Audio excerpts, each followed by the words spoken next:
भगवान शिव के 10 सबसे रहस्यमयी और चमत्कारिक मंदिर जिनके रहस्य से वैज्ञानिक भी हैरान हैं। हेलो दोस्तों, हमारे हौसला बुलंदी चैनल पर आप लोगों की बहुत बहुत ही स्वागत है।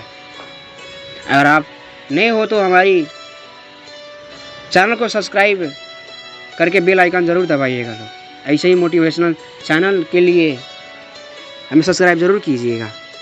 कहते हैं कि एक में काल भैरव टेम्पल जो वाराणसी में है। वाराणसी में भगवान शिव के अवतार काल भैरव जी का मंदिर मौजूद है, जो वाराणसी के सबसे पुराने शिव मंदिरों में से एक है। काल का मतलब मौत होता है और कहा जाता है कि मौत भी काल भैरव से डरती है।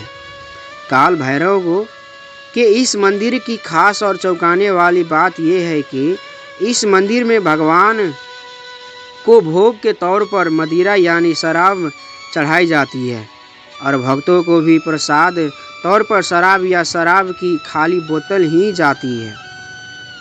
इस मंदिर में हर दिन बहुत से लोग दर्शन करने आते हैं और माना जाता है कि मंदिर में शराब चढ़ाने से लोगों की सभी मनोकामनाएं पूरी होती हैं। और सतंबरेश्वर महादेव टेम्पल गुजरात की राजधानी से 150 किलोमीटर दूर कावी कंबोई नामक की जगह पर स्तंभेश्वर महादेव नाम का प्राचीन शिव मंदिर मौजूद है। भगवान शिव का यह प्राचीन मंदिर अरब सागर के कैम्बे तट पर मौजूद है और इस मंदिर की खास बात यह है कि समुद्र किनारे मौजूद होने के कारण ये मंदिर दिन में 2 बार पूरी तरह समुद्र में गायब हो जाता है। दरअसल ये घटना चमत्कार नहीं बल्कि प्राकृतिक है, क्योंकि जब समुद्र में ज्वार भाटा आता है तो समुद्र में पानी का स्तर बढ़ जाता है और मंदिर पूरी तरह समुद्र में डूब जाता है। यहाँ दिन में 2 बार सुबह और शाम के समय ज्वार भाटा आता है और मंदिर पानी में गायब हो जाता है। भक्त भगवान शिवजी के दर्शन के लिए लंबी कतारों में खड़े होकर पानी के हटने का इंतजार करते हैं और मंदिर में जाते समय सभी भक्तों को ज्वार भाटा आने का समय भी बताया जाता है। पौराणिक कथाओं के अनुसार माना जाता है कि शिवजी के बेटे कार्तिक जी को तब ताड़कासुर राक्षस का वध करने के बाद पता चला कि वह भगवान शिव का परम भक्त है, तो कार्तिकेय जी को बेहद दुख हुआ और इसका प्रायश्चित करने के लिए भगवान विष्णु जी के कहने पर कार्तिकेय ने वध किए गए स्थान पर शिवलिंग स्थापित किया और उसी जगह पर आज ये मंदिर बनाया गया। 3 में बिजली महादेव टेम्पल कुल्लू में।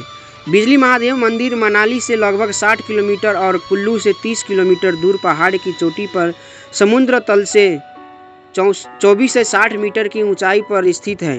ऊंचाई पर मौजूद होने की वजह से यह मंदिर बहुत ही खूबसूरत लगता है, जहां से कल्लू मणिकर पार्वती और भुंतर घाटी दिखाई देती है। लेकिन खूबसूरत होने की साथ ही यह मंदिर रहस्यमयी और चमत्कारिक भी है, क्योंकि इस मंदिर पर हर 12 साल बाद आकाशीय बिजली गिरती है और इसलिए वजह से इस मंदिर को बिजली महादेव नाम दिया गया है। बिजली मंदिर की शिवलिंग के ऊपर गिरती है, जिससे शिवलिंग कई हिस्सों में टूटकर बिखर जाता है और मंदिर का पुजारी सभी टुकड़ों को इकट्ठा करके उन्हें मक्खन से जोड़कर दोबारा ठोस रूप देता है। मक्खन से बने होने के कारण इसे मक्खन महादेव भी कहा जाता है। इस मंदिर पर होने वाले वज्रपात की पौराणिक कहानियाँ स्थानीय लोग बताते हैं कि प्राचीन काल में इस जगह पर कुलांत नाम का दैत्य रहा करता था और एक दिन उसने एक विशाल अजगर का रूप ले लिया और व्यास नदी में कुंडली मार कर बैठ गया ताकि वह पूरी घाटी को जल में डुबो कर ख़त्म कर सके। इसके बाद भगवान शिव भक्तों की रक्षा के लिए आए और अपने त्रिशूल से अजगर का वध किया और लोगों की जान बचाई। माना जाता है कि रोहतांग से मंडी तक फैले पहाड़ कुलांत अजगर का ही शरीर था, जो उसकी मौत के बाद पहाड़ में बदल गए। कुलांत की मौत के बाद भी जड़ स्थानीय लोगों का डर नहीं गया, तो शिवजी कुलांत के माथे पर यानी पहाड़ की चोटी पर ही बस गए और बारिश के देव इंद्र को आदेश दिया कि कुल्लू वासियों पर आने वाले सभी संकट को बिजली के रूप पर उनके ऊपर गिरना, और माना जाता है तभी उससे कुल्लू घाटी से भी संकट भगवान शिव के ऊपर सहते हैं। तिलाग्रह शिव मंदिर। ओडिशा में तिलागढ़ के कुम्हाड़ा पहाड़ी में भगवान शिव का रहस्यमय मंदिर मौजूद है, और इस मंदिर की खास बात यह है कि बाहर चाहे जितनी भी गर्मी हो, यह मंदिर अंदर से हमेशा ठंडा रहता है। कहा जाता है बाहर तापमान जितना ज़्यादा बढ़ता है, मंदिर के अंदर का तापमान उतना ही कम होता जाता है। तितलागढ़ पहाड़ियों में बसे होने के कारण ओडिशा की सबसे गर्म जगह है, जहां का तापमान 50 डिग्री सेल्सियस तक चला जाता है, लेकिन मंदिर के अंदर का तापमान 10 डिग्री सेल्सियस तक ही रहता है। और ज़्यादा देर मंदिर के अंदर बैठने से ठंडी की वजह से कंबल ओढ़ना पड़ता है। मंदिर के अंदर इतनी ठंड क्यों पड़ती है, इसका साफ पता वैज्ञानिक भी नहीं लगा पाए हैं, लेकिन अनुमान लगाया जाता है कि मंदिर में मौजूद भगवान शिव और माता पार्वती की मूर्तियों से ठंडी हवा निकलती है, जिससे पूरा मंदिर ठंडा हो जाती है। ऐराभतेश्वरा टेम्पल। ऐराभतेश्वरा टेम्पल तमिलनाडु के कुंभकोणम में मौजूद एक हिंदू मंदिर है, जिसे 12वीं सदी में चोला के राजाओं ने बनाया था, और यह मंदिर भगवान शिव जी को समर्पित है। इस मंदिर की खास बात इसकी सीढ़ियाँ है, जिन्हें इस तरीके से बनाया गया है कि इन पर कदम रखने पर इनसे मधुर संगीत की अलग अलग ध्वनि सुनाई देती है।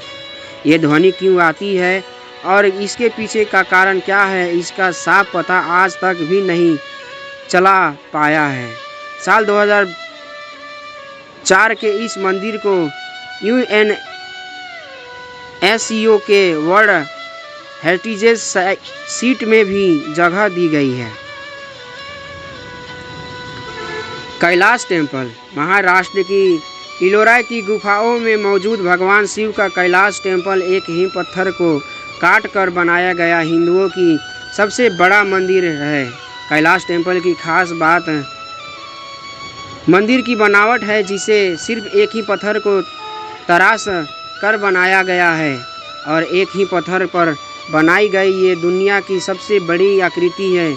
पुरातात्विक के अनुसार इस मंदिर को 8वीं सदी में बनाया गया और होगा, और इसे बनाने के लिए यहाँ से 2000 टन पत्थर निकाले गए होंगे। इस मंदिर की सबसे हैरान करने वाली बात यह है कि जिस तरीके से हम मंदिर को बनाया गया है, ऐसा आज के समय में इतनी टेक्नोलॉजी और इंजीनियर के होने के बाद भी नामुमकिन सा लगता है। इसलिए हैरानी की बात है कि हजारों साल पहले के लोगों ने भी ना किसी टेक्नोलॉजी और ज़्यादा ज्ञान के इस मंदिर को इतनी सुंदरता से कैसे बना लिया होगा। पुरातात्विक का मानना है कि आज की तकनीक का इस्तेमाल करते हुए 2000 टन पत्थर को निकाल कर इस तरह के मंदिर को बनाने में 100 साल तक लग सकते हैं, लेकिन यह मंदिर उस समय सिर्फ 18 साल में बनकर तैयार हुआ था। भगवान शिव के इस मंदिर को इसकी अनोखी बनावट के लिए UNESCO वर्ल्ड हेरिटेज साइट में भी शामिल दिया था। निष्कलंक महादेव। ये भगवान गुजरात के पुलिया के तट पर मौजूद भगवान शिव जी का मंदिर है। इस मंदिर में 5 शिवलिंग मौजूद है, जिनके सामने नंदी जी की मूर्ति भी मौजूद है। इन शिवलिंग को स्वयंभू माना जाता है, यानी कि ये शिवलिंग खुद ही प्रकट हुए थे। यह मंदिर समुद्री तट से 1.5 किलोमीटर दूर अरब सागर में मौजूद है और भारी ज्वार के दौरान पर पूरा मंदिर समुद्र में डूब जाता है और मंदिर ही ध्वज ही दिखाई देती है। भक्त ज्वार कम होने के बाद मंदिर के दर्शन करने जाते हैं। यह एक प्राचीन मंदिर और इसे कुछ इस तरीके से बनाया गया है कि समुद्र का तेज बहाव भी इसका कुछ नहीं बिगाड़ते। इस मंदिर का इतिहास महाभारत काल से जुड़ा है। माना जाता है कि कुरुक्षेत्र युद्ध के बाद अपने कौरव भाइयों की हत्या करने के बाद पांडव इस पाप का प्रायश्चित करना चाहते थे कि जिसके लिए उन्होंने श्री कृष्ण से मदद ली और कृष्ण जी ने पांडवों को एक काला ध्वज और एक काली गाय दी और कहा कि तुम इस काले ध्वज और काले गाय का पीछा तब तक करना है जब तक दोनों का रंग सफ़ेद नहीं हो जाता, और जहाँ पर भी इनका रंग सफ़ेद होता है वहाँ पर पांडवों को भगवान शिव की तपस्या करनी है, क्योंकि भगवान शिव ही उन्हें इस पाप से मुक्त करा सकते हैं। इसके बाद पांडव भगवान श्री कृष्ण की बात मान कर काला ध्वज हाथ में लेकर काली गाय का अनुसरण करने लगे और कई सालों तक पीछा करने के बाद कलियाक तट पहुँच पर गए और ध्वजा दोनों का रंग सफ़ेद हुआ और वहीं पर पांडव शिव जी की तपस्या करने लगे। पांडवों की तपस्या से उत्पन्न होकर भगवान शिव ने पांचों पांडवों को शिवलिंग के रूप में दर्शन दिया और पांचों को कौरवों की हत्या के पाप से मुक्त किया। वहीं 5 शिवलिंग आज भी उसी जगह पर मौजूद है और इस जगह पर भगवान शिव ने पांडवों को कौरवों की हत्या के पाप के कलंक से मुक्त कराया था, इसलिए इसके निष्कलंक महादेव नाम दिया गया है। केदारनाथ टेम्पल। भगवान शिव के श्री केदारनाथ मंदिर तो लगभग सभी भारतीय जानते होंगे और इस मंदिर का दर्शन करना बहुत से लोगों का सपना भी होगा। केदारनाथ मंदिर उत्तराखंड के गढ़वाल क्षेत्र में मंदकिनी नदी के पास मौजूद है। केदारनाथ मंदिर ज्योतिर्लिंगों में से सबसे प्रसिद्ध है और प्रसिद्ध होने के साथ ही यह मंदिर अपने बहुत से रहस्यों में भी समाये हुए हैं। माना जाता है कि केदारनाथ मंदिर को पांडवों द्वारा बनाया गया था और कहानी है कि महाभारत के युद्ध में अपने कौरव भाइयों की हत्या के बाद भगवान शिव पांडवों से रुष्ट हो गए थे, जिसके बाद पांडव शिव जी के प्रसन्न करने के लिए उन्हें ढूंढने काशी पहुंच गए, लेकिन शिव जी वहां से छुपकर केदारनाथ पहुंच गए। जब पांडव शिव जी का पीछा करते हुए केदारनाथ भी पहुंच गए तो भगवान शिव ने भैंस का रूप लेकर भैंसों के झुंड में छिप गए, पर भीम ने उन्हें भैंस के रूप में भी पहचान लिया तो शिव जी जमीन के नीचे समाने के लगे, लेकिन भीम ने उनकी पूंछ पकड़ ली, जिसे भैंस का मुख नेपाल में निकला और शिवलिंग बन गया और वहां पर श्री पशुपति नाथ जी का मंदिर बनाया गया और भैंस का पीठ का कुबड़ वाला हिस्सा केदारनाथ में ही रह गया, जो शिवलिंग बन गया। अंत इन दोनों ही स्थानों के शिवलिंग स्वयंभू है। इसके बाद पांडवों ने इस शिवलिंग की पूजा की और यहाँ मंदिर का निर्माण किया। मंदिर के निर्माण में इंटरलॉकिंग तकनीक के साथ विशालायक पत्थरों का इस्तेमाल किया गया और प्राचीन समय में इस तरह से मंदिर को बनाया आज भी लोगों को हैरान करती है। मंदिर की बनावट कुछ ऐसी थी कि 13वीं ईस्वी संबंध और 17 ईस्वी शताब्दी तक आए छोटे से हिमयुग में यह मंदिर 400 सालों तक बर्फ में दबा रहा, लेकिन बर्फ हटने के बाद भी मंदिर पूरी तरह से सुरक्षित था। पहाड़ी में मौजूद मुश्किल रास्ता और ज़्यादा बर्फबारी होने के कारण केदारनाथ मंदिर को दीपावली के दूसरे दिन से 6 महीनों के लिए बंद किया जाता है, लेकिन हैरान की बात है कि 6 महीने के बाद जब मंदिर के कपाट खुलते हैं तो मंदिर के अंदर का दीपक तब तक निरंतर जल रहता है और मंदिर की सफाई भी वैसी ही होती है जैसे मंदिर को बंद करते समय थी। केदारनाथ मंदिर का चमत्कार हाल ही में 2003 में केदारनाथ में आए बाढ़ में भी दिखा था। ये बाढ़ इतना भयंकर था कि इसमें 10,000 के करीब लोगों की मौत हो गई थी और आसपास की सभी इमारतें बह गई। लेकिन भगवान शिव का चमत्कार ही था कि एक विशाल काय पत्थर का पानी तो हिस्से में बट गया और मंदिर पूरी सुरक्षित रह गया। केदारनाथ मंदिर के ये सभी रहस्य और चमत्कार ही इसे सभी ज्योतिर्लिंग में सबसे सर्वश्रेष्ठ माना गया है। असिग्राह शिव मंदिर मध्य प्रदेश के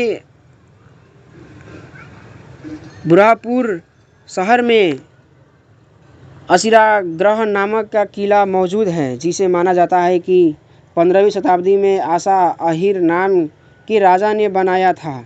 इस किले में एक प्राचीन शिव मंदिर मौजूद है जिसे गुप्तेश्वर महादेव के नाम से जाना जाता है। माना जाता है कि इस मंदिर में हर रात महाभारत के अमर पात्र अश्वत्थामा भगवान शिव का पूजा करते आते हैं।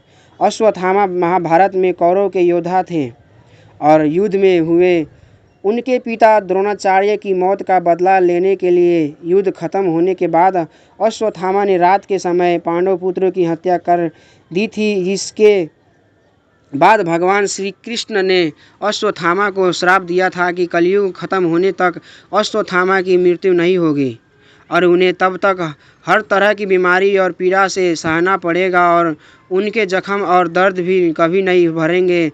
अश्वत्थामा के माथे पर बचपन से एक दिव्य मणि भी मौजूद थी जिसे श्री कृष्ण ने निकाल दिया था। कहा जाता है कि श्राप के बाद अश्वत्थामा जगह भटक रहे हैं और भगवान शिव जी की पूजा करने के लिए वह असिग्राह किले में मौजूद इस शिव मंदिर में हर रात आते हैं। आश्चर्य की बात है कि रात के समय मंदिर का दरवाज़ा बंद कर दिया जाता है, लेकिन जब सुबह जैसे ही दरवाजे खोला जाता है तो मंदिर के शिवलिंग पे हर रोज़ ताज़ा फूल और चंदन चढ़ाए हुए मिलते हैं। किले के आसपास के गांव के कुछ लोगों ने भी अश्वत्थामा को देखे जाने की बात मानी है और उनका कहना है कि कई बार उन्हें 10-12 फुट का इंसान देखने को मिला है जिसके माथे और शरीर में बहुत से जख्म है और वह जख्म को ठीक करने के लिए लोगों से तेल और हल्दी मांगता है। शिवलिंग में रोजाना नए फूल चढ़ावे के रहस्य को सुलझाने के लिए बहुत से न्यूज़ चैलेंज के लिए रिपोर्टर ने भी रुक कर रहस्य को सुलझाने की कोशिश की, लेकिन उन्हें अश्वत्थामा तो कभी नहीं दिखा। अगर दोस्तों हमारी वीडियो आप लोगों की अच्छी लगी हो तो हमारी वीडियो को लाइक ज़रूर कीजिएगा दोस्तों, और लाइक करके सब्सक्राइब ज़रूर कीजिएगा।